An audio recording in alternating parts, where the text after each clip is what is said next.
Hey, I'm Taylor from Ragnarok Studios and Coastal Bushcraft, here with another Tribal Leaders tutorial. This time, we'll be doing tarp shelters. We're going to cover 4 simple tarp configurations, as well as the ridge lines, knots, lashes, stakes, and toggles used to hold it all together. Tarps designed for camping and bushcraft will have more grommets and loops to use in various setups, but hardware tarps can also be used. Choosing a tarp as your shelter has its advantages. They're very lightweight compared to a tent. They're quick to set up and take down. They're very versatile in the many ways they can be configured and used, as well as allow you to be closer to nature. Unlike a tent that's fully enclosed, the majority of tarp setups will allow for unobstructed exposure to your surroundings, able to fully enjoy the scenic landscape, the fresh air, or your campfire. Because tarps only allow for partial coverage, the setup you will choose will be based on where you need coverage and where you can be exposed. When it comes to tying and pitching your tarp, there's a couple tools you can make to help with the process. Stakes and toggles. We'll be using stakes to pitch our tarp to the ground and using toggles for our quick release knots. To make a stake, we use a strong, fairly straight branch. Carve a point on one end, taper the pounding end so the stake doesn't split or fray when hammered. Last is a stake notch. This looks like a number 7 carved out near the top. With a knife or saw, put a stop cut straight in at about 1/3 of the diameter. Then carve an angle up to that cut. This is where we will tie our line. When choosing a site for any shelter, consider the 5 W's. Widowmakers. Are there any dead branches or trees that could come down, especially if the weather picks up? Wood. You're going to need wood for your campfire and also as a resource in building materials. Water. You're going to want to collect water. If it's too far away, you're going to have to make that trip and burn a lot of calories going back and forth. If you're too close to water, it could be a watering hole for predators or have a lot of insects that you don't want around you by it. Next would be the weather and the wind. How exposed are you to the elements? How sheltered are you? What way is the wind coming in? Last is wiggles. That is for insects, reptiles, anything that you might be concerned on. In this part of the world, it's not as much of a concern, but if you're in the Amazon or something, you would want to get yourself up off the ground to save yourself from any insects or reptiles that could bite or be poisonous. The first setup we're going to do is the common A-frame. This simple setup provides coverage overhead and on 2 sides, leaving open each end and the ground. The first step for this shelter is setting up a ridge line. So I already have my ridge line set up with my tarp so it's easy to deploy. Everything is designed to stay in this bag until the very last moment. That's to keep it dry in case it's raining or to keep it clean. I'm going to show you 2 quick release knots you can use for your first anchor around the tree. This one involves an overhand knot tied at the end, creating a loop. Going around the tree, over your line, and coming back the other way, we're going to feed this loop right through there. Grab a toggle from your pocket, slide it in, and tighten the whole thing down. When you want to release this knot, it's just as simple as pulling the toggle out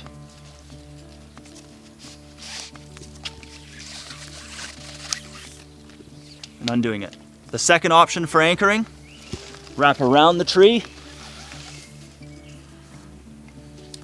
long end in your palm, short end over and around, creating a loop around your fingers. Bring this around this side, grab the short end, and just pull it through to a loop. At this point, you can tighten it. You can put a toggle in here and pull this tight, or if you don't use toggles, you can just put a little half hitch in here. That tightens up, nice and secure. When you want to undo it,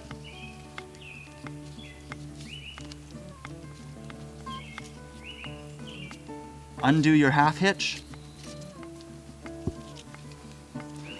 pull the short end.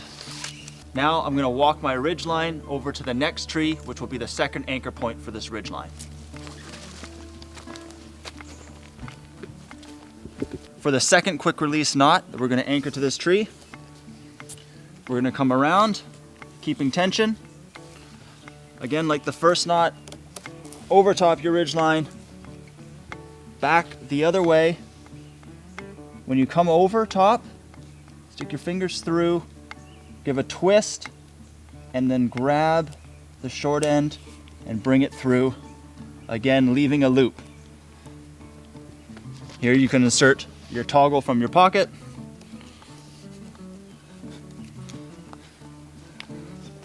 And when you want to undo this, again, take the toggle out, pull that short end, and you're away.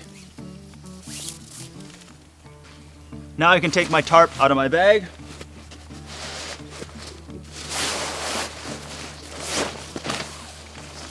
Find these end loops. And the way I connect this is with a prusik knot. Attached to the tarp loop is another loop made out of cordage. This is elastic cordage.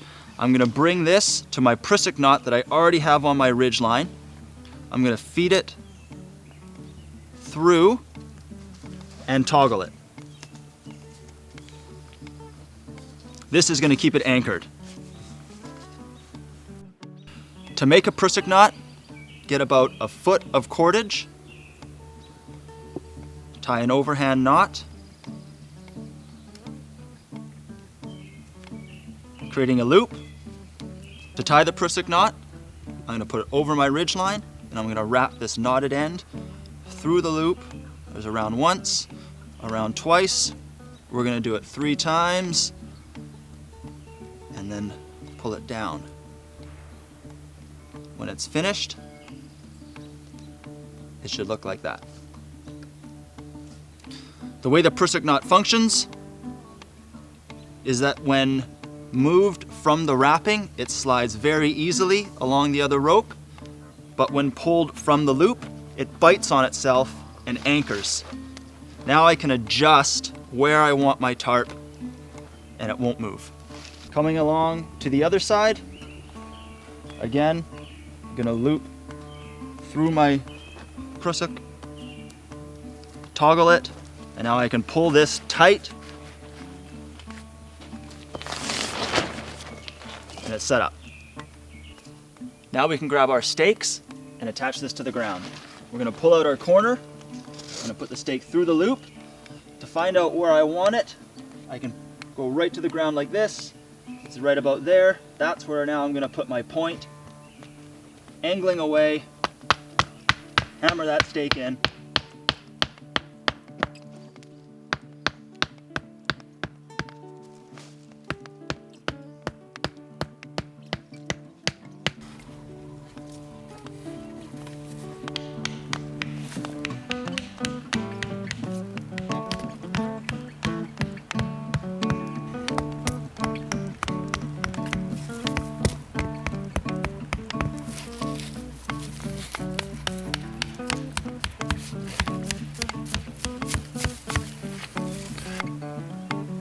So this A-frame shelter gives me coverage above and on both sides all the way down to the ground. It leaves both ends open and the ground uncovered. Here I can build a bed of boughs or just put my thermarest down or another tarp even. You can build natural shelter walls on the ends if you would like. This is, you can see, very roomy to sleep in, store your gear inside, and sit up and work on projects. There's 2 modifications you can make to this A-frame. First one, if you want ground cover, you would lower this ridge line so that the tarp's hitting the ground at about here, and then you can fold this piece underneath towards the center. Do that on the other side, and now you have your tarp coming down and then in underneath you. It's called the body bag shelter. It's very small, just enough room to crawl in, but you're covered all around you except for both ends, which could be covered with natural material or your backpack gear if needed. The second modification we can do is to elevate this ridge line as high as we can set it, and then instead of having these corners coming right down to the ground, we'll use these guide lines that'll taper down to the stakes in the ground. This will give you an opening all the way around and just a rain fly over top. This is a good setup to cook and eat under, as well as store your gear or a workspace. You can also string a hammock underneath that or even put your tent. Our second tarp configuration is the envelope. This is similar to a lean-to shelter. This is good to protect from mild wind and rain with just one fold, allowing overhead cover, cover behind you, and cover on the ground. To set this up, we have the edge of our tarp attached to the ridge line. The middle of the tarp is staked down, and the rest of the tarp is along the ground, and any excess that would hang out over the ridge line is just tucked under in a way so it won't collect rainwater. This configuration is a very open concept, so it's good for mild weather. It also allows you to have a fire about one step away to keep you warm through the night. Orientating this to your wind direction, it's ideal if the wind is passing through parallel with the broad side of your shelter, either way. If it's coming from behind your fire, you're gonna get smoke inside, and even if it's coming from behind you, it can curl in and under your tarp. This plow point shelter can be made with a ridge line, similar to the tarp setups before, but instead angled down to the ground and staked. You can also use a secure ridge pole, a long branch or tree, fastened to the tree, or if you don't have a tree, you can set up a bipod and attach your ridge pole to that and then make this anywhere you want. With a tree, you get some natural coverage, which is great in unfair weather, but be careful that there's no widow makers or anything that come down on you above.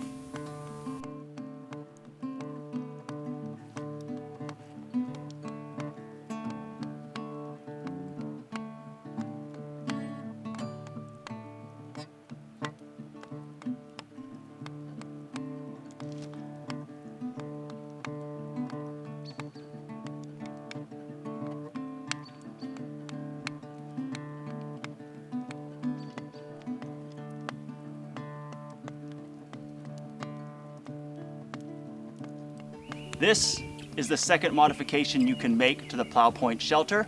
We've lowered the ridge line, staked it closer along the tarp to the anchor point, and then fold those excess ends underneath on top of each other to create ground cover. Our fourth tarp configuration is a fun one that's similar to a teepee. You'll need a fairly large tarp for it, and what you're gonna do is find the middle of your tarp. And this is a technique you can use if you don't have grommets or loops. You take something that you can stuff in there, a rock, a pine cone, stuff it around the point on which you want to anchor, and then take your rope and tie it around that rock very tight. You can use a clove hitch or just keep wrapping it in any knot you want to use.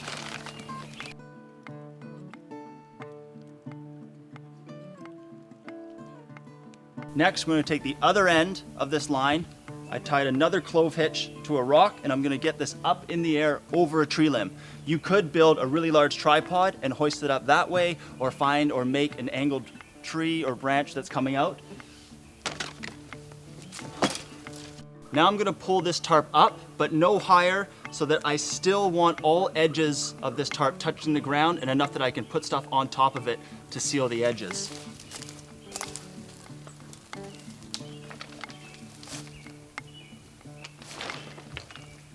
Now you can cover all the edges with rocks, dirt, sand if you're at the beach, except for one spot that allows you to climb in. This is a fairly sealed shelter that you can use as a sauna. It holds heat surprisingly well. You can bring your hot rocks into a pit in the center. Because of that, this could also serve as a pretty warm shelter on a cold night. Just be careful with the hot rocks. That's just 4 tarp setups that you can use when enjoying the backcountry. We recommend that you get familiar with using tarps, tying ridge lines, using those knots, lashes, carving stakes, and toggles. For more tutorials, go to ragnarokstudios.com. Please subscribe to our YouTube and social media pages. Remember that 25% of profits go to causes that we believe in. So help us, help you, help the world by buying a deck. Thank you.